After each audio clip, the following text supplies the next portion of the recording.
Sergeant First Class Michael Doyle stood in the center of his hotel room in Washington, staring at a phone that had just gone dead in his hand. His father's voice was still ringing in his ears. "We would never stand next to you. You are the absolute disgrace of this family." Those words hit harder than any round he'd taken in the field, because they came from someone who was supposed to love him no matter what. His name was Michael Doyle. He was 31 years old, and in less than 3 hours, he was scheduled to... Instead, his father had just told him those seats would stay empty, on purpose, as punishment. Michael looked at his reflection in the mirror, adjusting his collar with hands that had stopped shaking 2 years ago in a war zone but were shaking now in a quiet hotel room over a phone call. Then something in his chest went cold and still. He wasn't going to let this be the moment that broke him, and he certainly wasn't going to let those seats sit empty for the whole country to see. He picked up his phone and dialed a number he hadn't used in 4 years. His mother's older sister, his Aunt Rosalind. To understand why his father hung up on him, you have to understand how the Doyle family worked.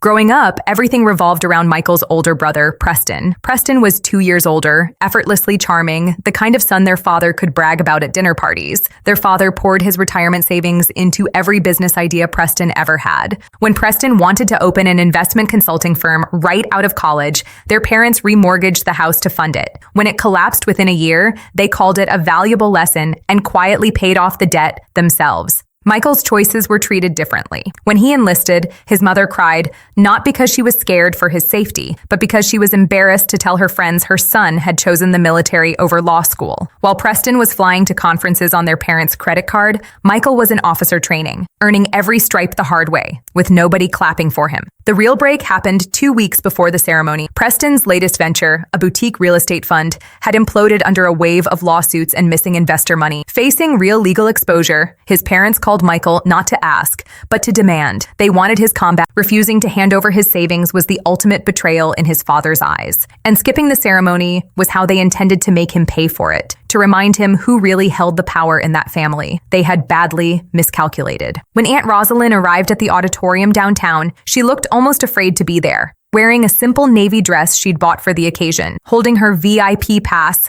like it might shatter in her hands. For years, Michael's parents had quietly frozen her out of the family because she'd chosen to stay a small-town librarian instead of climbing any kind of ladder they respected. Minutes later, an usher walked her down the center aisle and seated her in the front row, surrounded by generals, cabinet officials, and people whose names appeared in newspapers. She sat up straight, gripping the program in her lap like it was something sacred. As the ceremony's brass section played and the broadcast lights came up, Michael stood at attention on the main stage. Cameras panned across the room, capturing the moment for a national audience. As the announcer read his citation aloud, describing the burning structure, the gunfire, the 4 men he'd carried out one at a time while the building groaned above him, the broadcast cameras swept across the crowd and landed for just a moment on 2 empty seats in the front row. Right beside that gap sat Aunt Rosalind, sitting tall. Michael's parents had wanted the empty seats to humiliate him on live television. Instead, the cameras captured something else entirely, the quiet dignity of the one person who actually came. The applause was still fading when the Secretary of the Army stepped up to the podium and raised a hand for silence. This wasn't in the program.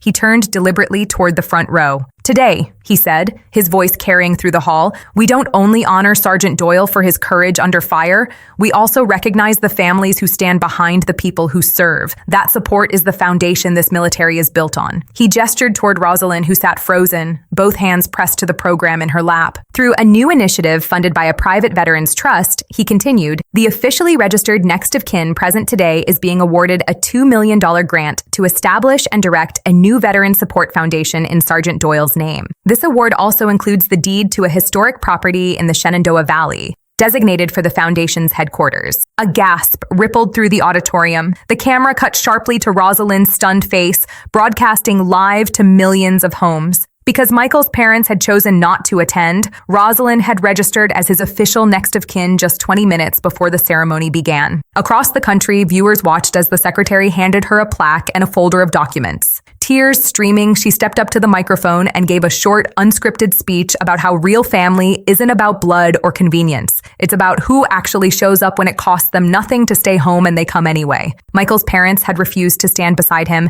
and in doing so, they had just watched a woman they'd spent years dismissing step into a legacy that would outlast all of them. The moment the broadcast ended, Michael was walked backstage into a quiet green room. He barely had his phone out of his jacket before the screen lit up violently, one notification stacking on top of another until it was just a blur of names. 49 missed calls. Dozens of messages flooding in faster than he could read them, every one of them from his father, his mother, or Preston. They'd watched the whole thing live. They'd seen the secretary announce $2 million. They'd watched the nation applaud a woman his mother had spent decades quietly resenting. They understood in real time that trying to punish their son had instead cost them a fortune and humiliated them on national television. As he stood there, call number 50 lit up the screen. He answered and set the phone down on the table, speaker on. "Michael, are you out of your mind?" His father's voice tore through the speaker, shaking with fury. "What was Rosalind doing in our seats? That grant belongs to this family. That property belongs to your brother. You call her right now and tell her to sign it all over to Preston, or so help me." "Hello to you too, Dad," Michael said, his voice flat and even. "I thought you said you'd never stand next to me. Wasn't that what you told me 3 hours ago?" Silence swallowed the line. For a long 5 seconds, his father couldn't find words. When he finally spoke again, the anger had drained out completely, replaced by something desperate and sickly sweet. "Michael, honey, please," he said, his voice cracking on cue. "I didn't mean it like that. You know how I get. Look, Preston's in real trouble here, serious trouble. That grant, that property, it was supposed to help this family. Rosalind doesn't need any of it. She's a librarian, for God's sake." His mother's voice cut in from somewhere behind him, panicked. "Michael, think about your family. Tell her to sign the deed over. We're your real parents." Michael looked across the room at Rosalind, who stood quietly in the doorway holding her official paperwork, calm as still water. She gave him a small, steady nod. "You made your decision, Dad," Michael said, stepping closer to the phone. "You decided family only mattered when there was money in it for you. But Rosalind was the one who showed up. She's the one who signed as my next of kin. That grant and that deed are legally hers now permanently. It was finalized live, in front of the entire country. Neither you nor Preston will ever see a dollar of it." "You ungrateful, disowned son," his father began to shout, but Michael didn't wait for the rest of it. "Don't call this number again," he said quietly and ended the call for good. Within a month, Preston's fraud case became public, splashed across local news outlets, while his parents were left. 6 months have passed since that day in Washington. Today, Michael and his Aunt Rosalind stand on the porch of the old Shenandoah property, no longer just a house, but the working headquarters of the Doyle Veterans Foundation. Using the grant, Rosalind left her job at the library to run the foundation full-time, offering housing help, legal support, and career counseling to service members rebuilding their lives after deployment. Walking away from a family that only valued him when he was useful wasn't easy, but it was necessary. Michael learned that real family isn't about shared blood or endless obligation. It's built by the people who show up when nobody's watching and nothing's in it for them. His parents chose greed over him, and in the end,